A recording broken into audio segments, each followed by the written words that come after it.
একসময় ছোট্ট ক্রিশ্চিয়ানোর ফুটবল কেনার পয়সা ছিল না। ছেঁড়া বলের ভিতর কাপড় ঢুকিয়ে প্র্যাকটিস করত ছেলেটা।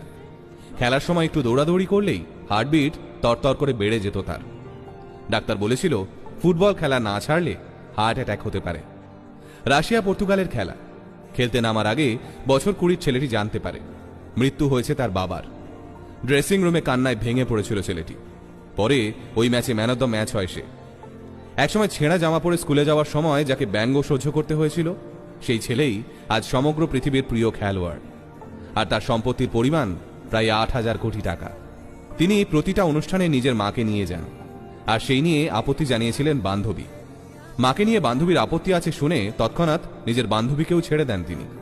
এতটাই শক্তিশালী ছিল তার শিকড়ের টান।